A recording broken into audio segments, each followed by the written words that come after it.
Happy Sunday, everyone. It's Chief Meteorologist Joe Martucci here at Tri-X 57, and we are in for a winner of a day here, but we do have coastal flooding concerns at the shore again. We have a coastal flood advisory in effect for all of the shore counties until 1 p.m. on Sunday. Move your cars if you need to on Sunday morning. We are looking for up to 3 hours of coastal flooding from about 6 a.m. to 11 a.m. here.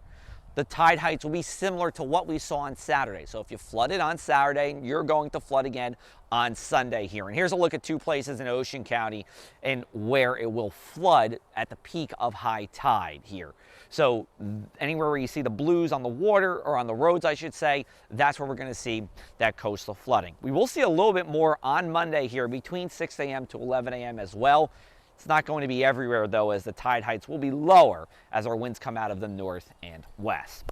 Let's take a look at our futurecast. We continue to stay dry. Remember, our last rain was last Sunday, so we will go a week plus without rain at this point, worsening that drought situation, which really is our worst since 2002.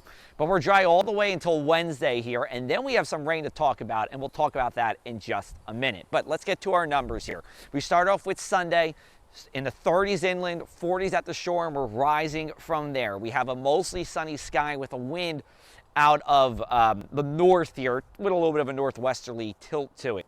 High temperatures on Sunday, a little bit warmer than Saturday in the low to mid 60s, but we will see thickening clouds as the day goes on.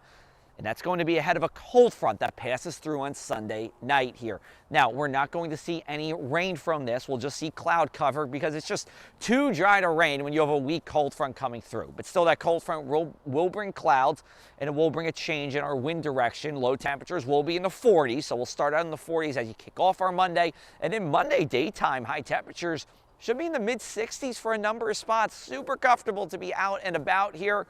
So I think you're looking good there. And then we stay dry as we go into Tuesday and Wednesday, but then we get to Thursday, and it does look like we are going to see rain. I don't think it's a washout Thursday, but a few hours of rain will certainly take here. We'll take any precipitation we can get. So we will break our dry streak at about a week and a half by that point. As far as the drought situation, I don't think it's necessarily going to help all that much, but we'll certainly take what we can get. It'll definitely put that wildfire concern down as we go into the later part of the week. And a few showers will be possible on Friday as well, as that low pressure system kind of just spins around in the northeast. This is a cold weather setup. It's a trough of low pressure. We call it a closed low. It's separated from the rest of the flow of the jet stream here, and it kind of likes to do its own thing. In this case, it stays steady and brings a few days of clouds and rain. Now, I think by Saturday, as we look at our inland 7-day forecast, that rain will be out of here, but we do have 2 days in a row of maybe wet weather here. It's been a long time since we've seen that. And then between now and that wet weather, we're staying warm with temperatures generally above average. Over at the shore, we look at our 7-day forecast. Tidal flooding today here on Sunday, a little bit on Monday, and then I think we're done with the tidal flooding for a little bit. As we go into the later part of the week, we have that rain on Thursday and Friday, and then by Saturday we're dry, but notice it's much cooler.